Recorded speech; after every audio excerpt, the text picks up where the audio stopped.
दोस्तों अब हम यहाँ पर कक्षा 12वीं का लेखा शास्त्र अकाउंटिंग का वायरल पेपर देखेंगे जो इस वेबसाइट पर मिलेगा bundelyjokes.com। आपको गूगल पर सर्च करना है। जैसे ही आप गूगल पर bundelyjokes.com सर्च करेंगे वेबसाइट आ जाएगी। इस वेबसाइट को यहाँ पर ओपन कर लेना है। इस वेबसाइट पर आपको कक्षा 9 से लेकर के कक्षा 12 तक सभी कक्षाओं के वायरल पेपर मिल जाएंगे। हमें चाहिए कक्षा 12वीं का लेखा शास्त्र अकाउंटिंग का वायरल पेपर। तो ये यहाँ पर 11वीं के वायरल पेपर हैं और नीचे चले आएंगे तो 12वीं के वायरल पेपर मिलेंगे। ये हिंदी इंग्लिश मैथ के वायरल पेपर को आप खोल कर देख भी सकते हैं। जिस प्रकार के ये वायरल पेपर हैं उसी प्रकार के पेपर आपकी परीक्षा में आए हुए हैं। हमें चाहिए अकाउंटिंग लेखा शास्त्र का वायरल पेपर। तो यहाँ पर ये रहा अकाउंटिंग। इस पेपर को यहाँ पर खोलेंगे ओपन करेंगे। जैसे ही इस पेपर को खोलेंगे ओपन करेंगे तो यहाँ पर देखेंगे आपके सामने पूरा वायरल पेपर आ जाएगा। इस वायरल पेपर को आप यहाँ पर डाउनलोड भी कर सकते हैं सॉल्यूशन है। तो यहाँ पर सही विकल्प चुनना है। पहला है किसी एक साझेदार के फर्म को छोड़कर जाने पर साझेदारी के लाभ विभाजन अनुपात में होती है।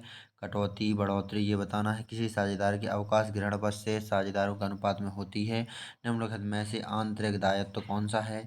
ऐसी संपत्ति जिसे वसूली खाते में अंतरित नहीं करते किंतु विक्रय करते हैं। पांचवा वसूली खाते की प्रकृति। यहाँ पर विकल्प होगा रिक्त स्थान की पूर्ति। प्रारंभिक आर्थिक चिट्ठा तब बनाया जाता है जब खाली स्थान का आरंभिक शेष ना दिया हो।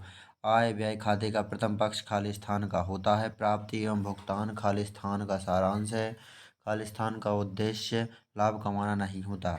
एक और यहाँ पर रिक्त स्थान बचा। अलाभकारी संस्था अपना हिसाब किताब रिक्त स्थान फिर दिया गया है पद्धति पर रखती है। ये यहाँ पर रिक्त स्थान होगा। इस पेपर को आप डाउनलोड भी कर सकते हैं। यहाँ पर लिंक पर क्लिक करके सॉल्यूशन है तो यहाँ पर विकल्प एक वाक्य में उत्तर देखेंगे। साझेदार के अवकाश ग्रहण करने का कोई एक कारण लिखिए। मृतक साझेदार की लाभ की गणना का आधार बताइए। नया अनुपात पुराना अनुपात। लाभ प्राप्ति अनुपात की गणना कैसे की जाती है। साझेदार को उत्तराधिकार का खाता कब खोला जाता है। ये यहाँ पर विकल्प ऑब्जेक्टिव टाइप होगा। यहाँ पर डाउनलोड भी कर सकते हैं इस पेपर को सॉल्यूशन है देख लीजिए आप। अब यहाँ पर नीचे आएंगे। यहाँ पर निम्नलिखित में से सत्य सत्य लिखिए। अप्रविष्ट संपत्ति को वसूली खाते में अंतरित करते हैं। ये सत्य है। सत्य। डूबत ऋण संचय को वसूली खाते में अंतरित नहीं करते हैं। साझेदारी का विघटन फर्म के विघटन में भिन्न है। फर्म के समापन पर साझेदारी का समापन अनिवार्य है। फर्म के समापन की 5 विधियां हैं। सही जोड़ी बनाना है। अब यहाँ पर मताधिकार समता अंशधारी संचित पूंजी कंपनी व समापन अवशिष्ट याचना अदत्त याचना अंश पत्रों में परिवर्तन शोध्य ऋणपत्र संपत्ति बंधक बनना सुरक्षित ऋणपत्र। यहाँ पर आप डाउनलोड भी कर सकते हैं इस वायरल पेपर को लिंक पर क्लिक करके। गैर लाभकारी संगठनों की आय के मुख्य साधन बताइए। प्राप्ति एवं भुगतान क्या है। अलाभकारी संस्थाएं जिनका हिसाब किताब बही खाते की रोकड़ पद्धति के अनुसार क्यों रखती हैं कोई 5 कारण बताना है। गैर व्यापारिक संस्थाओं द्वारा रखी जाने वाली पुस्तकें कौन कौन सी यहाँ पर आप डाउनलोड कर सकते हैं इस पेपर को सॉल्यूशन सहित।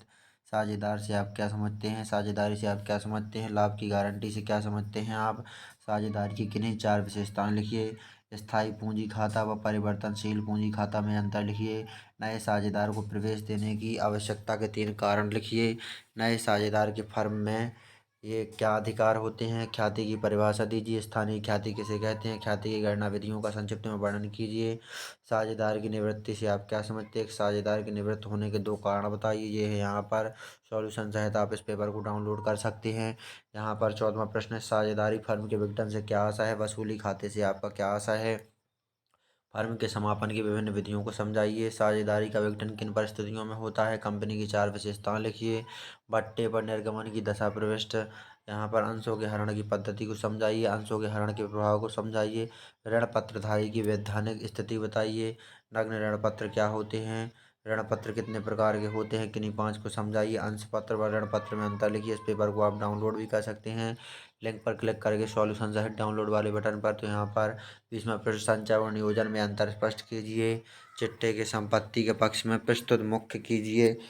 कोष प्रवाह विश्लेषण क्या है। रोकड़ प्रवाह विश्लेषण क्या है। वित्तीय विवरणों के विश्लेषण की सीमाएं समझाइए। वित्तीय विवरणों के विश्लेषण का उद्देश्य समझाइए। चालू अनुपात एवं त्वरित अनुपातों में अंतर लिखिए। शोधन क्षमता अनुपात दिया है। लाभदायकता अनुपात क्या है। अनुपात विश्लेषण का महत्व समझाइए। अनुपात विश्लेषण के मुख्य उद्देश्य बताइए। कोष प्रवाह विवरण और रोकड़ प्रवाह में अंतर लिखिए। कोष प्रवाह विवरण का महत्व लिखिए। इस पेपर को आप यहाँ से डाउनलोड भी कर सकते हैं लिंक पर क्लिक करके। तो ये रहा पूरा वायरल पेपर कक्षा 12वीं का लेखा शास्त्र का।